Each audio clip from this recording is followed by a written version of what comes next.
Jadi dia ada tiga bab utama dalam ni, iaitu Mohon maaf, Indonesia bukan bagian alam Melayu.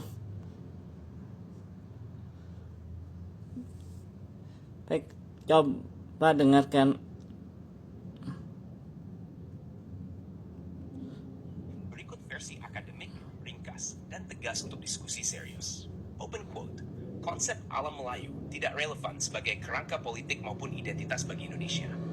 Indonesia sejak awal dibangun sebagai negara bangsa multi-etnis, bukan negara berbasis etnis Melayu. Walaupun bahasa Indonesia berakar dari bahasa Melayu, pilihan tersebut bersifat instrumental dan politis, bukan afirmasi identitas etnis. Nasionalisme Indonesia secara sadar menolak etnosentrisme dan menggantinya dengan identitas sipil yang inklusif, sebagaimana tercermin dalam Sumpah Pemuda 1928 dan prinsip Bhinneka Tunggal Ika. Oleh karena itu, klaim yang memasukkan Indonesia atau Nusantara ke dalam alam Melayu merupakan simplifikasi historis dan tidak sesuai dengan realitas demografis, kultural, dan ideologis Indonesia. Close quote. Jika kamu mau, aku juga bisa... Gak bisa disamakan karena Indonesia gak bisa dimasukkan ke alam Melayu versi pikiran orang Malaysia. Coba ini dengarkan yang lain.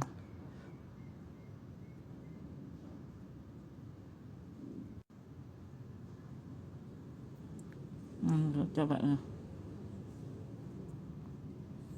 Berikut versi akademik dengan rujukan konsep yang lebih eksplisit dan argumen etnografis, cocok untuk diskusi serius atau tulisan opini ilmiah. Open quote, konsep alam Melayu tidak dapat dijadikan kerangka identitas atau politik bagi Indonesia karena bertentang karakter nasionalisme Indonesia yang bersifat sipil dan multi-etnis.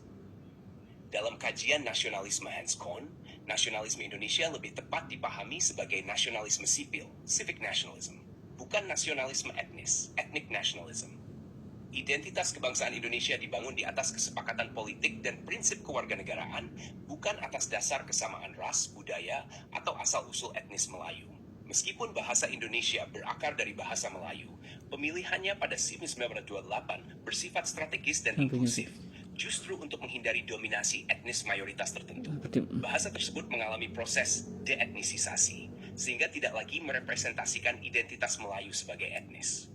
Lebih jauh, secara etnografis dan historis, banyak kelompok etnis besar di Indonesia, seperti Jawa, Sunda, Batak, Bugis, Dayak, dan terutama masyarakat Papua, memiliki sistem budaya, kosmologi, bahasa, dan sejarah yang secara fundamental berbeda dari tradisi Melayu.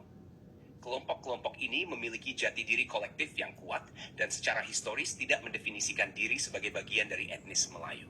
Oleh karena itu, upaya memasukkan Indonesia atau Nusantara ke dalam kerangka alam Melayu berisiko menjadi reduksionisme kultural dan anahronisme historis, serta mengabaikan fakta pluralitas etnis yang justru menjadi fondasi utama negara Indonesia, sebagaimana dirumuskan dalam semboyan Bhinneka Tunggal Ika.